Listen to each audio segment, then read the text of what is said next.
بسم اللہ الرحمن الرحیم۔ السلام علیکم۔ میرے 4 بھائی تھے اور میں اپنے والدین کی اکلوتی بیٹی تھی، تبھی سب کی لاڈلی بھی تھی۔ لیکن میری خواہش تھی کہ کاش میری بھی ایک بہن ہوتی۔ یہ انسان کی فطرت ہے کہ اس کے پاس جو چیز نہ ہو اسی کی آرزو کرتا ہے۔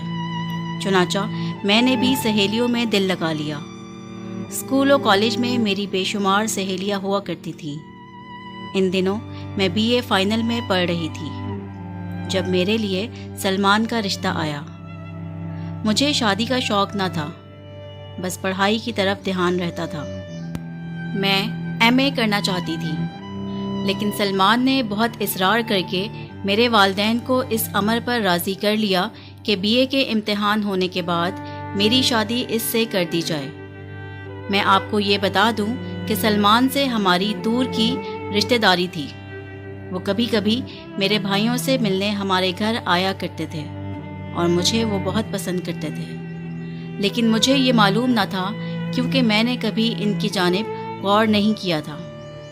لیکن شادی کے بعد مجھے وہ بہت اچھے لگے اور میں بھی ان سے محبت کرنے لگی۔ سلمان ایک اچھے عہدے پر فائز تھے، کار، کوٹھی، نوکر سب کچھ انہیں ملے ہوئے تھے، عزت اور اختیارات بھی تھے۔ میری زندگی میں کسی چیز کی کمی نہ تھی۔ میں بہت خوش تھی، سوچتی تھی لڑکیاں جن چیزوں کی آرزو کیا کرتی ہیں اللہ تعالیٰ نے وہ نعمتیں مجھ کو بن مانگے ہی دے دی ہیں۔ خاص طور پر ایک محبت کرنے والا شوہر جو 1000 جان سے مجھ پر فدا تھا۔ میری ہر خواہش کا وہ احترام کرتے تھے، جو مانگتی تھی حاضر کر دیتے تھے۔ غرض ہمارا گھر جنت جیسا تھا۔ انہی دنوں اللہ نے مجھے ایک بیٹے سے نوازا۔ نہال کو پا کر میں بہت خوش تھی۔ سلمان کے دل میں میری قدر اور بھی بڑھ گئی تھی۔ صبا میری سہیلی تھی، وہ میرے ساتھ اسکول کے زمانے سے تھی۔ ہماری بہت اچھی دوستی تھی اور ہم دونوں میں محبت بھی بہت تھی۔ ایک دن شاپنگ مال میں مجھے پریشان اور روتی ہوئی ملی۔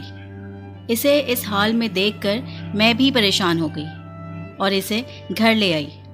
اس نے بتایا، فضا، میرے والدین کا ایک حادثے میں انتقال ہو گیا تھا۔ تب سے بھائی جان بہت بے رخی برتتے ہیں۔ بھابھی اور بھائی دونوں کا سلوک میرے ساتھ اچھا نہیں ہے۔ شادی کے لیے بھی وہ کوشش نہیں کرتے اور میرے ساتھ برا سلوک بھی کرتے ہیں۔ میرا جی چاہتا ہے کہ میں خودکشی کر لوں۔ میں نے کہا، اگر تم اپنے گھر سے اتنی ہی تنگ ہو تو میرے پاس آ کر رہ جاؤ، اگر تمہارے بھائی اور بھابھی کو اعتراض نہ ہو۔ میں تمہاری شادی کے لیے بھی کوشش کروں گی۔ صبا خوش ہو گئی۔ بھائی بھابھی کو کیا اعتراض ہوگا؟ میں تو ان پر ایک بوجھ ہوں اور وہ چاہتے ہیں کہ کل کی جاتی آج ہی چلی جائے۔ اس کے بعد وہ اپنا تھوڑا سا ضرورت کا سامان لے کر ہمارے گھر آ گئی اور گھر کے فرد کی طرح ہمارے ساتھ رہنے لگی۔ سلمان کو میں نے صبا کے حالات بتا دیے تھے۔ ویسے بھی میں ہر کام اپنی مرضی سے کر سکتی تھی۔ سلمان مجھے کسی چیز سے منع نہیں کرتے تھے۔ صبا میرے لیے بہنوں جیسی تھی۔ آرام و سکون سے وہ ہمارے گھر رہ رہی تھی۔ میں نے اس کو ایک کمرہ دے دیا تھا اور ہمارا وقت بھی اچھا گزرنے لگا۔ میرا بہت دل لگا ہوا تھا۔ ہم دونوں سلمان کے ساتھ تقریباً روز ہی سیر وغیرہ کو جایا کرتے تھے۔ وقت صبا کے ساتھ بہت اچھا کٹ رہا تھا کیونکہ وہ ہنسی مذاق کرتی رہتی تھی۔ اس کی طبیعت کافی شوخ تھی۔ اب میں اپنے ملنے جلنے والوں سے اس بات کا ذکر کرتی تھی کہ میری چھوٹی بہن کے لیے رشتہ چاہیے۔ ہمارا ملنا جلنا خاصے اچھے لوگوں سے تھا۔ مجھے امید تھی کہ جلد صبا کے لیے کوئی رشتہ ڈھونڈنے میں کامیاب ہو جاؤں گی۔ میں سلمان سے کہتی تھی کہ صبا کے لیے اپنے دوستوں میں سے کوئی اچھا شریف سا افسر دیکھو۔ گھر پر فارغ رہنے کی بجائے صبا نے مصروفیت ڈھونڈ لی۔ اس نے ایک سلائی کڑھائی کے کورس میں داخلہ لے لیا اور ایک انڈسٹریل ہوم جانا شروع کر دیا۔ اب میں گھر میں اکیلی رہ جاتی۔ صبا شام کو آتی جبکہ سلمان رات گئے تک لوٹتے تھے۔ ان دنوں میرا صرف ایک ہی بیٹا تھا جو ابھی صرف 3 سال کا تھا۔ میں اس سے دل بہلانے کی کوشش کرتی، تمام دن ان دونوں کا انتظار کرتی رہتی۔ ان دنوں میں نے محسوس کیا کہ سلمان مجھے زیادہ وقت نہیں دیتے اب۔ وہ زیادہ وقت گھر سے باہر رہتے ہیں۔ رات دیر سے گھر لوٹتے سارا دن میرے لیے اکیلے گزارنا مشکل ہو جاتا۔ لیکن میں نے سوچا کہ ہو سکتا ہے آفس میں زیادہ کام ہو، اس لیے میں خاموش رہی۔ ایک دن مجھے صبا نے بتایا کہ اس کو اسی انڈسٹریل ہوم میں نوکری مل گئی ہے اور وہاں رہنے کا بھی انتظام ہو گیا ہے، لہٰذا وہ میرے گھر سے جانا چاہتی ہے۔ میں نے اس کو کافی روکا مگر وہ نہ رکی اور اپنا بیگ لے کر ہمارے گھر سے چلی گئی۔ مجھے صبا کے جانے کا کافی دکھ ہوا۔ سلمان سے بھی میں نے کہا تو وہ بولے، تم کیوں افسوس کرتی ہو؟ اگر وہ اپنے پیروں پر کھڑا ہونا چاہتی ہے اور تم پر بوجھ بن کر رہنا پسند نہیں کرتی تو یہ تو اچھی بات ہے۔ رہ گئی شادی کی بات، تو جب تم اس کے لیے کوئی اچھا رشتہ ڈھونڈ لو گی تو شادی بھی ہو جائے گی۔ فی الحال تم اس کو کام کرنے دو۔ صبا کے جانے سے گھر پر افسردگی سی چھا گئی۔ مجھے احساس ہوا کہ ہمارے گھر میں وہ ایک مہکتے ہوئے پھول کی طرح تھی۔ ہم نے اس کی بے حد کمی محسوس کی۔ اب بھی کبھی کبھی وہ آ جاتی تو میں خوشی سے کھل اٹھتی، اس کی بڑی خاطرداری کرتی، اس کے لیے خاص کھانے پکاتی اور کبھی کبھی وہ فون بھی کر لیا کرتی تھی۔ صبا کے جانے کے تھوڑے عرصے بعد سلمان نے یہ معمول بنا لیا کہ وہ رات کو گھر سے باہر رہنے لگے۔ مجھے کہتے تھے کہ میں دورے پر جا رہا ہوں۔ پہلے بھی کبھی وہ 2-3 ماہ میں ایک بار دورے پر جاتے تھے، لیکن اب روز جانے لگے۔ میں کافی پریشان رہنے لگی۔ سمجھ نہیں آ رہا تھا کہ ان کے رویے میں بدلاؤ کیوں آ رہا ہے۔ کچھ دنوں بعد یہ راز بھی مجھ پر فاش ہو گیا۔ ہوا کچھ یوں کہ ایک دن سلمان کے آفس میں کام کرنے والی آپریٹر نے مجھے فون کیا اور کہا کہ حالات کچھ ایسے ہیں کہ میں نے سوچا آپ کو بتا دوں، کیونکہ آپ کی زندگی داؤ پر لگی ہوئی ہے۔ ابھی بھی وقت ہے، آپ اپنا گھر بچا لیں، لیکن جو کچھ میں بتاؤں گی آپ وعدہ کریں کہ میرا نام بیچ میں نہیں آئے گا۔ اس نے بتایا کہ سلمان اپنے دفتر کے کام سے نہیں بلکہ صبا کی خاطر رات گھر سے باہر رہتے ہیں، اور نوبت یہاں تک پہنچ چکی ہے کہ دونوں شادی کرنے والے ہیں۔ مجھ پر تو جیسے بجلی گر گئی۔ یقین ہی نہ آتا تھا کہ دنیا میں اتنا بڑا دھوکہ بھی ہو سکتا ہے۔ انسان کس پر اعتبار کرے اور کس پر نہ کرے۔ میں نے صبا سے محبت کی تھی، میری کوئی بہن نہ تھی، اس لیے اس کو دل و جان سے بڑھ کر چاہا تھا۔ اپنے گھر میں رکھا ہوا تھا اور اس نے میرے ہی گھر کو لوٹ لیا۔ ایسا تو میں سوچ بھی نہ سکتی تھی۔ پھر سلمان، جو میرے بغیر زندہ رہنے کا تصور نہ کر سکتے تھے، میری سہیلی کی محبت میں اس طرح گرفتار ہوئے کہ اب اس سے شادی کرنے کے منصوبے بنا رہے ہیں۔ جن 2 لوگوں پر میں اندھا اعتماد کرتی تھی، انہوں نے ہی مجھے دھوکہ دیا۔ میں سلمان کو ٹوٹ کر چاہتی تھی۔ یہی وجہ تھی کہ میں ان کو کھونا نہیں چاہتی تھی، لیکن اب میرے صبر کا پیمانہ لبریز ہو چکا تھا۔ وہ گھر آئے تو میں نے ان سے پوچھ لیا کہ وہ رات کہاں تھے۔ اس پر سلمان نے سختی سے جواب دیا، تم کو اس سے کیا؟ مجھ کو اس جواب کی توقع نہ تھی۔ میں نے بھی رو رو کر گھر سر پر اٹھا لیا اور بتا دیا کہ میں ان کے اور صبا کے تعلقات کے بارے میں سب کچھ جانتی ہوں۔ سلمان بجائے شرمندہ ہونے کے اور بھی شیر ہو گئے، مجھ پر گرجنے اور برسنے لگے، مجھے طلاق کی دھمکی دینے لگے۔ اسی پر بس نہ کیا بلکہ مجھ پر ہاتھ بھی اٹھا لیا۔ جی چاہتا تھا کہ زمین پھٹ جائے اور میں اس میں سما جاؤں۔ مجھ کو اور تو کچھ نہ سوجا، میں نے اپنے کپڑوں کا سوٹ کیس اٹھایا اور میکے آ گئی۔ چند دن بعد سلمان آئے۔ ابا جان اور امی نے ان کو سمجھانے کی کوشش کی تو وہ بولے کہ میں صبا سے نکاح کرنے کی غلطی کر چکا ہوں، اس لیے اب میں اس کو نہیں چھوڑ سکتا۔ البتہ اگر فضا اس کو قبول کر لے تو میرے ساتھ چلے، میں اس کو اس کا جائز مقام دوں گا اور اس کا خیال بھی رکھوں گا۔ آپ لوگوں کو اور فضا کو مجھ سے کوئی شکایت نہ ہوگی۔ میں اس وقت غصے میں تھی، سلمان اور صبا کو کسی طور معاف کرنے کو تیار نہ تھی۔ دل میں صبا کے لیے اتنی نفرت بھری ہوئی تھی کہ میں اس کا نام سننا بھی نہ چاہتی تھی۔ میں نے سلمان کے ساتھ واپس گھر جانے سے انکار کر دیا، بلکہ طلاق کا مطالبہ کر دیا۔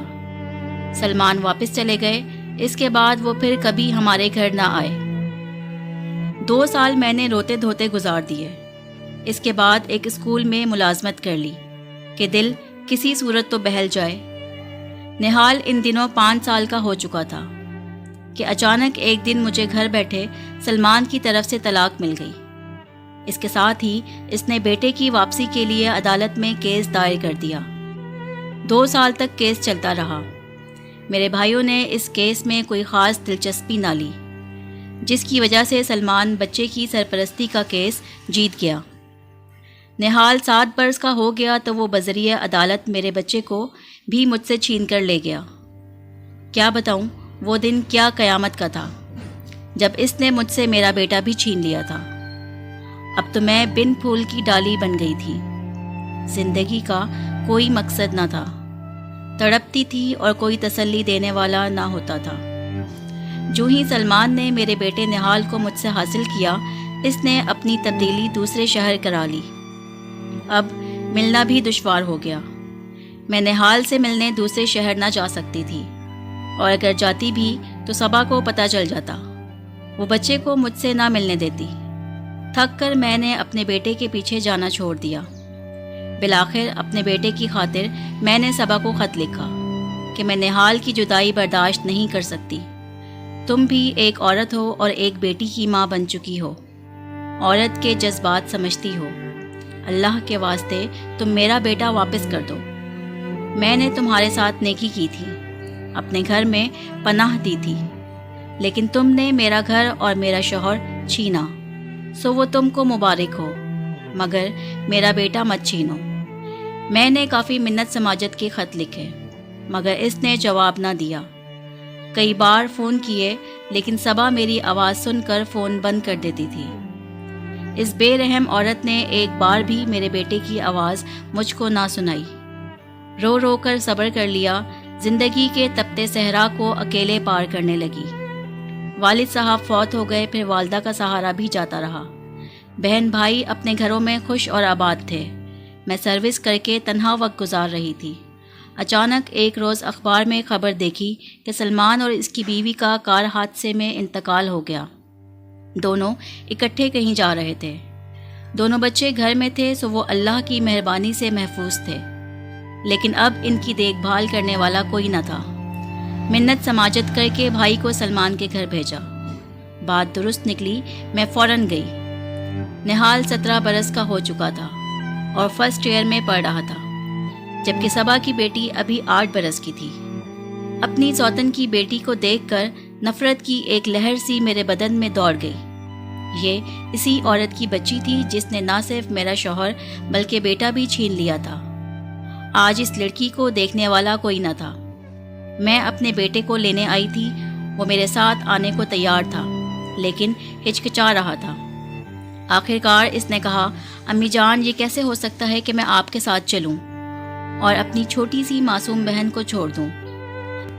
لڑکی کا ماموں جب بہن کی موت پر نہیں آیا تو وہ اس کو کیسے رکھے گا؟ میں نے کہا، بیٹا، اس لڑکی پر میرا کوئی حق نہیں، میرا اس سے کوئی رشتہ نہیں، پھر میں اس کو اپنے ساتھ گھر کیسے لے جاؤں؟ میرا رشتہ تو ہے امی، یہ میرے باپ کی بیٹی ہے اور میری بہن ہے، میں اس کو چھوڑ کر کیسے جا سکتا ہوں؟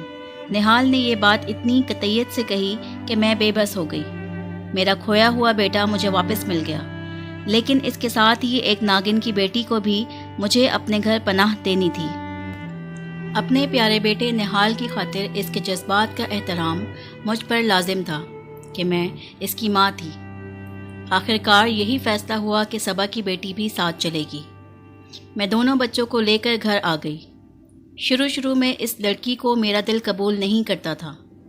اس کی صورت میں مجھ کو صبا کی صورت دکھائی دیتی تھی، مگر رفتہ رفتہ نہال نے گل کی محبت میرے دل میں پیدا کر دی، کیونکہ وہ اپنی سوتیلی بہن سے بہت محبت کرتا تھا۔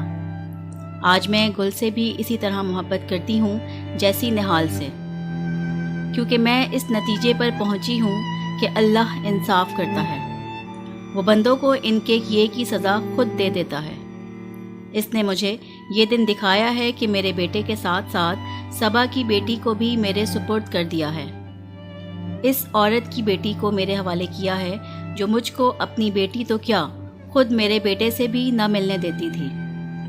شاید یہ میرے لیے اللہ کی طرف سے آزمائش ہو۔ گل مجھ کو سگی ماں سمجھتی ہے، میں بھی اس کو بیٹی جان کر پیار کرتی ہوں۔ کبھی یہ احساس نہیں ہونے دیا کہ وہ میری بیٹی نہیں، بلکہ اس عورت کی کوکھ کا پھول ہے جو میرے لیے ناگن سے کم نہ تھی۔ زندگی نے یہی سبق دیا ہے کہ ہر ایک پہ یوں ہی بھروسہ نہیں کرنا چاہیے، ہر قدم پھونک پھونک کر رکھنا چاہیے۔ کسی کا کچھ نہیں پتا کون کب داغ مفارقت دے جائے، اور یہ ایک ایسا داغ ہے کہ جس نے میری زندگی تاریک کر دی ہے۔